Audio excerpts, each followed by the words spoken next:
glad to present Dr. Robert Waide. He is the co-founder of the Luquillo Long-Term Ecological Research Program and Emeritus Professor at the University of New Mexico. He will be presenting resistance and resilience of forest bird populations subjected to multiple disturbances in the Luquillo Mountains, Puerto Rico. Okay. Sorry to interrupt, but I think you're technically supposed to begin in 3 minutes if we want to wait for 3 minutes, just so that if people want to come in to see your talk. That's fine, because it'll take me a while to figure out what's going on. Great. Can you guys see my my slides? Yes, very well. But you don't want to look at me.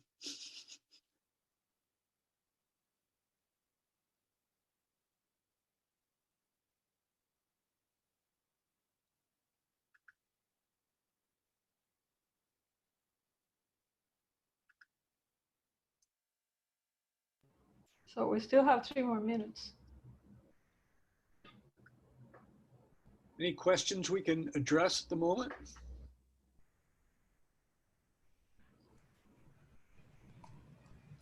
So I'll make a question, maybe to Maria. Basically, Maria, you were talking about rainfall and wind, but another thing that might become more extreme, if you will, is the duration of drought. Do you have any comment about that? Basically, again, tropical forest versus perhaps can make a contrast between rainforest and dry coastal forests, for example. Right. Yeah. Yeah. I mean, unfortunately, we don't have the kind of data that we would like to have for that. So the reason that we looked at antecedent rainfall originally was because Irma had passed over the island 2 weeks before, and we knew that a lot of those soils were very saturated. From the point of view of the dry forest, actually what we saw with the satellite data was a regreening. So a lot of the rainfall that came with Hurricane Maria, even though there was damage in the forest and there were some trees that were broken and so forth, the damage was relatively low. And we saw a lot of regreening because, as you know, the Guanica forest is extremely seasonal with respect to rainfall. So that was kind of interesting. But I suspect that if the conditions had been drier, the soil would not have been as unstable as it was, particularly at high elevations because of the rainfall that was associated with Irma.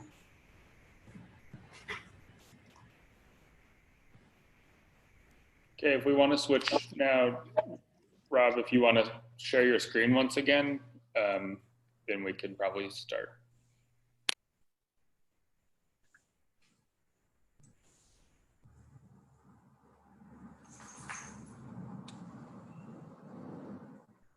Can you see it? Yes. Okay. Should I begin? Yes. Okay, great. Well, good afternoon, and thanks for this invitation to this unique experience. Before I start, I'd like to acknowledge a number of collaborators who worked with me in this project over the years. Germanes Torres Diaz, Adrian Tosas, good to see you, Adrian. Brittany Barker, Eda Melendez Colom, Edgar Vasquez, and Jeffrey Thompson, all of whom have worked to, or who have helped to collect the data or to manage the data that we're going to talk about today. So today I'm going to describe work I've carried out over the last 40 years in the Luquillo Experimental Forest, first on a project funded by the Department of Energy, and later in association with the Luquillo Long-Term Ecological Research Project, the LTER project. The primary focus of that work is to understand how tropical forest ecosystems respond to disturbance of all kinds, human land use, climate change, drought, landslides, and hurricanes.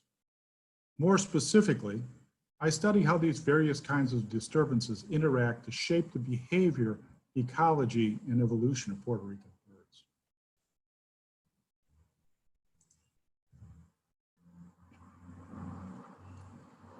The data that I'll show today are from 2 sites in the Luquillo Experimental Forest, the El Verde Field Station, here shown on the western slopes of the mountains, and the Bisley Experimental Watersheds on the eastern slope, both of which are in Tabanuco Forest. Bird abundance data were collected in the Luquillo Forest Dynamics plot at El Verde, shown here in the center of the slide. The Luquillo Forest Dynamics plot, or the LFDP, is a 16-area plot used to track changes in populations and processes that play out over decadal or longer time spans. The plot was subjected to human disturbance in the 1920s and 1930s, and hopefully you can see on the right-hand side of the screen the difference, the legacy of the disturbance, which is still evident in the plot. Within the lower part of the screen here, Dacryoides excelsa being more common than in the northern plot, where Cassia arborea is a more common species. Now, bird abundance was measured annually in the Luquillo Forest Dynamic plot, or more frequently in the early years since 1989, using 25-meter fixed radius point counts. The count data are collected on 40 points that you see here on this image here in the squares, which are regularly distributed through the Forest Dynamics plot. Also, from 1990 to 2005, a line of 20 mist nets were used to complement the point count data, and those mist nets ran along this trail in the northern part of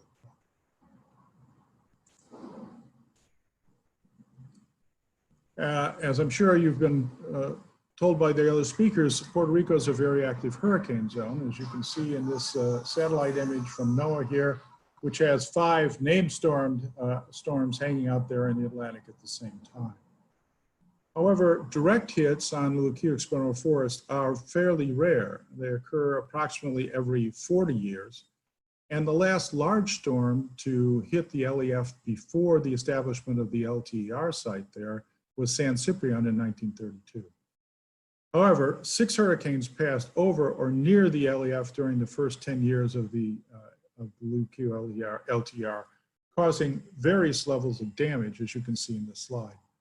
Each storm caused a pulse of litter to be deposited on the forest floor, and all of these pulses of litter were much in excess of the long-term daily average of litter fall of 2.35 grams per meter squared per day.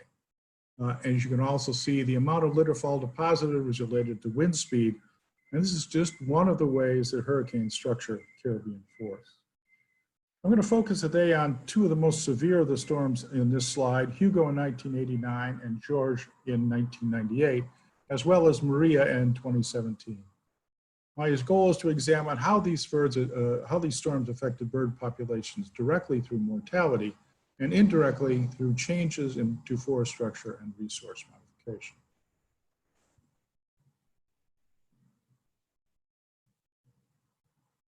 So, first off, hurricanes do result in temporary scarcity of fruit.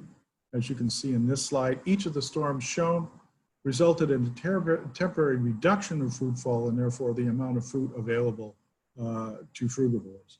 As a result of this kind of pattern, frugivorous birds may be strongly affected by hurricanes' effects on flowers and fruit. Hurricanes, however, have little effect on the density of canopy arthropods. Insect populations tend to increase immediately after hurricanes, but taxa vary greatly in their responses. Here we see the mean density of canopy arthropods at El Verde, determined from samples of canopy foliage by Tim Showalter. And you can see there is really no strong relationship between Hurricane George in 1998 and canopy arthropod density. This suggests that insectivorous species may be less affected by hurricanes than frugivores.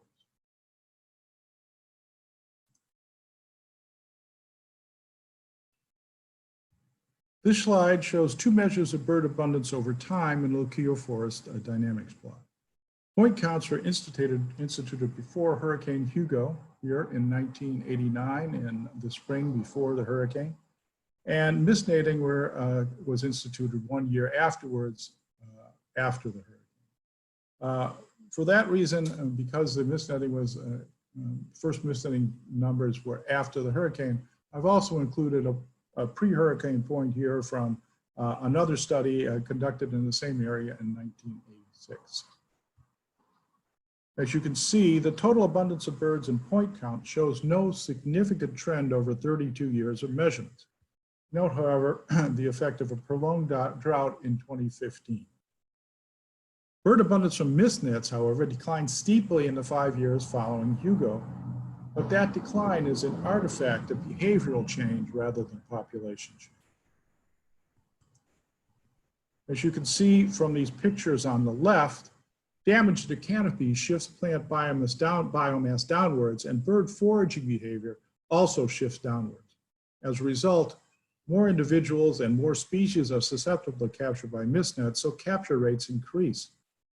With one exception, capture rates of all species increased from the 1986 data to the 1989 data, from 2 to 13-fold after Hurricane Hugo.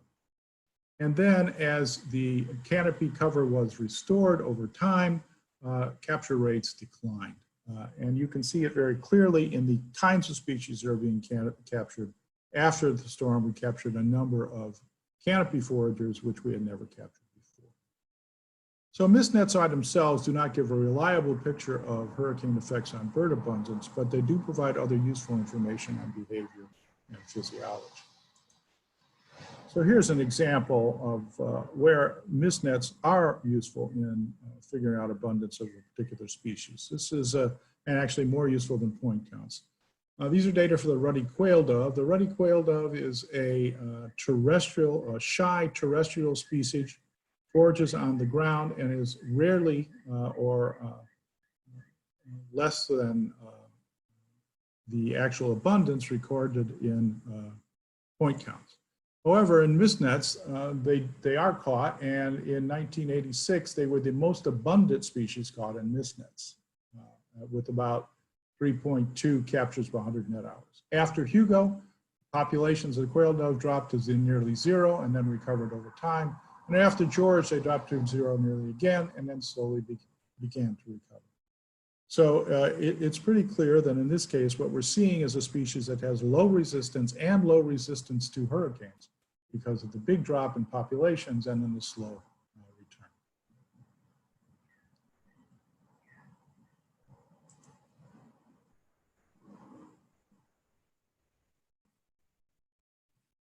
So I conducted frequent point count surveys in the 5 years following Hurricane Hugo.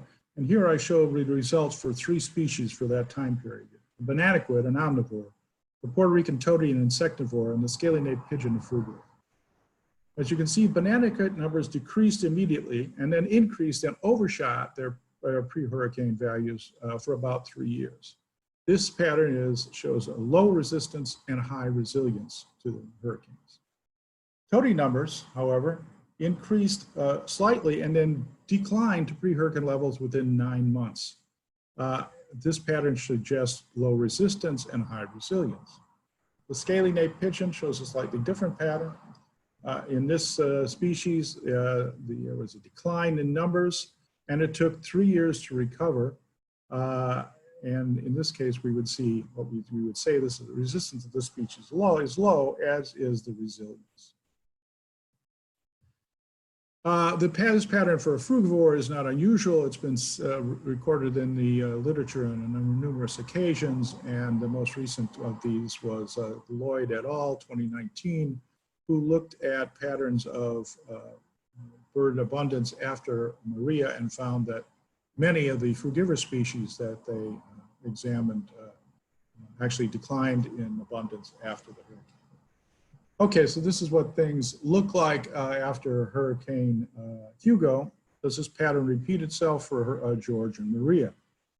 And the answer to that question, at least for the scaly-naped pigeon, is yes, it does. For this particular frugivore, you see the decline that we saw after Hurricane Hugo here, a similar decline after George, and another decline here after Maria. Remember, this is the 2015 year with the big drought.